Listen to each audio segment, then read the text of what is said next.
Hello students, আশা করি তোমরা সকলেই খুব ভালো আছো। জ্ঞানজ্যোতি কোচিং সেন্টারের পক্ষ থেকে তোমাদের সবাইকে আরো একবার স্বাগত। তা আমি মীরা ম্যাম, আমি আজকে তোমাদের সেমিস্টার থেকে আবার একটি নতুন টপিক নিয়ে চলে এসেছি। আজকে তোমাদের বাংলা বিষয় থেকে রাজা রামমোহন রায় যে আছে, খুবই একটা গুরুত্বপূর্ণ টপিক। সেখান থেকে আমি কিছু গুরুত্বপূর্ণ শর্ট কোশ্চেন নিয়ে তোমাদের সঙ্গে আলোচনা করব। আলোচনাটি খুবই ছোট হবে, তো ভিডিওটি অবশ্যই শুরু থেকে শেষ অবধি তোমরা দেখবে, কারণ তোমাদের পরীক্ষার জন্য ভিডিওটি খুবই গুরুত্বপূর্ণ। তো আলোচনাটি আমি শুরু করার আগে দেখো, বোর্ডের কর্নারে তোমরা দুটো নাম্বার দেখতে পাচ্ছ। এটা হচ্ছে আমাদের জ্ঞানজ্যোতি কোচিং সেন্টারের অফিসিয়াল হেল্পলাইন নাম্বার। এখানে কিন্তু তোমাদের অনলাইনে ক্লাস করানো হয়, তার সঙ্গে তোমাদের নোটস পত্রও দেওয়া হয়।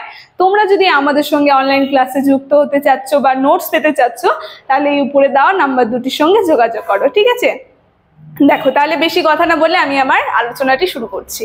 প্রথমেই বললাম রাজা রামমোহন রায়ের থেকে কিছু গুরুত্বপূর্ণ শর্ট কোশ্চেন নিয়ে আলোচনা করব। তো আলোচনাটি শুরু করার আগে রাজা রামমোহন রায় সম্পর্কে একটু বলি। রাজা রামমোহন রায় কে ছিল? বাংলা গদ্য রচনায় যে অন্যতম ভূমিকা পালন করেছিল সে হলো এই রাজা রামমোহন রায়, ঠিক আছে? তার সঙ্গে ধর্ম সংস্কার আন্দোলন যে আছে, সেই ধর্ম সংস্কার আন্দোলন এবং বাংলায় নবজাগরণের প্রথম এবং প্রধান পথ প্রদর্শক ছিলেন কিন্তু এই রাজা রামমোহন রায়। তো তার সম্পর্কে আমরা কিছু শর্ট কোশ্চেন নিয়ে আলোচনা করি। দেখো, রাজা রামমোহন রায় যে আছে তার সম্পাদিত প্রথম কোশ্চেন তোমরা যেটা লিখবে, আমি মুখে আলোচনা করব, ঠিক আছে? এতগুলো কোশ্চেন আমার তো লেখা সম্ভব না, কয়েকটা বলবো, তো তোমরা একটু খাতা বের করে লিখে নেবে। আমি মুখে বলবো, তোমরা একটু লিখে নেবে। প্রথম কোশ্চেনটা তোমরা যেটা লিখবে সেটা হচ্ছে রাজা রামমোহন রায়ের সম্পাদিত পত্রিকাটির নাম লেখো। রাজা রামমোহন রায়ের সম্পাদিত পত্রিকাটির নাম হচ্ছে সংবাদ কৌমুদী, ঠিক আছে? তারপরে দ্বিতীয় প্রশ্নটি যেটা হলো সেটা হচ্ছে রাজা রামমোহন রায় রচিত প্রথম গ্রন্থটি কি ছিল? রাজা রামমোহন রায় রচিত প্রথম গ্রন্থ যেটা ছিল সেটা হচ্ছে তুহফাত উল মুওয়াহিদ্দিন, 1803 খ্রিস্টাব্দে যেটা প্রকাশিত হয়েছিল, আর এটি হচ্ছে ফার্সি ভাষায় রচিত হয়েছিল, ঠিক আছে? 3 নাম্বার প্রশ্ন যেটা তোমরা লিখবে, রাজা রামমোহন রায়ের বিতর্ক গ্রন্থগুলি কি কি ছিল? উত্তরটি হবে রাজা রামমোহন রায়ের বিতর্ক গ্রন্থগুলি হচ্ছে ভট্টাচার্যের সহিত বিচার, যেটা 1817 খ্রিস্টাব্দে প্রকাশিত হয়েছিল। তারপরে 2 আছে গোস্বামী সহিত বিচার, যেটা 1818 খ্রিস্টাব্দে প্রকাশিত হয়েছিল। 3 আছে পথ্য প্রদান, যেটা 1819 খ্রিস্টাব্দে প্রকাশিত হয়েছিল, ঠিক আছে? তো কায়স্থদের সহিত মদ্যপানক বিষয় বিচার ইত্যাদি, ঠিক আছে? তো 4টা আলোচনা করে দিলাম, তার সালগুলো বলে দিলাম। 4 নাম্বার প্রশ্ন তোমরা যেটা লিখবে সেটা হচ্ছে বেদান্ত এবং উপনিষদের উপরে ভিত্তি করে প্রকাশিত রাজা রামমোহন রায়ের 2টি গ্রন্থের নাম।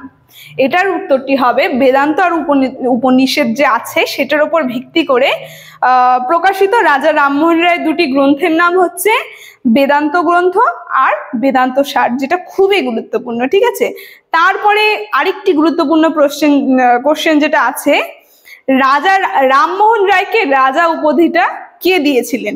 এটা যদি বলি, 1830 সালে দিল্লির বাদশাহ, দিল্লির আকবর যে আছে, তাকে রাজা উপাধি দিয়ে সে ভার দেয় বিলেতে, ঠিক আছে? বিলেতে বলতে বিদেশে গিয়ে তাকে রাজ দরবারে বাদশাহ এই রাজা উপাধি প্রদান করেছিলেন।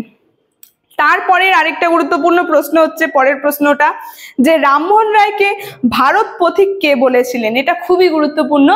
রাজা রামমোহন রায়কে ভারত পথিক কিন্তু রবীন্দ্রনাথ ঠাকুর বলেছিলেন, ঠিক আছে? তারপরে রাজা রামমোহন রায়ের তারপরে কোশ্চেনটি হচ্ছে রাজা রামমোহন রায়ের কয়েকটি সংস্কৃত অনুবাদ গ্রন্থের নাম। এটা যদি বলি, রাজা রামমোহন রায়ের প্রকাশিত কয়েকটি সংস্কৃত অনুবাদ গ্রন্থের নাম হচ্ছে কেনোপনিষদ, যেটা 1815 খ্রিস্টাব্দে রচিত হয়েছিল। তারপরে হচ্ছে তলবকার উপনিষদ, যেটা 1816 খ্রিস্টাব্দে প্রকাশিত হয়েছিল। তারপরে হচ্ছে ঈশপ উপনিষদ, যেটা হচ্ছে 1816 খ্রিস্টাব্দে এটাও প্রকাশিত হয়েছিল। তারপরে হচ্ছে চলে যাচ্ছে মান্ডুকেপনিষদ, যেটা 1816 খ্রিস্টাব্দে প্রকাশিত হয়েছিল। আর লাস্ট যেটা হচ্ছে গায়ত্রীর অর্থ, যেটা 1818 খ্রিস্টাব্দে প্রকাশিত হয়েছিল, ঠিক আছে? তারপরে যদি বলি, রামমোহন রায় বাংলা এবং ইংরেজি ভাষায় 3টি পত্রিকা বের করেছিলেন, সেই পত্রিকাগুলির নাম কি? সেই পত্রিকাগুলির নাম হচ্ছে শিবপ্রসাদ রায়ের ছদ্মবেশ বাংলা ভাষায় যেটা হয়েছিল ব্রাহ্মণ সেবদী, যেটা 1821 সালে, যেটা ইংরেজিতে হয়েছিল। তারপরে হলো ফার্সিতে হয়েছিল মিরাতুল আক্তার, যেটা 1822 খ্রিস্টাব্দে হয়েছিল। শেষ প্রশ্ন যেটা আছে খুবই গুরুত্বপূর্ণ, রামমোহনের বিতর্কমূলক গ্রন্থগুলির নাম।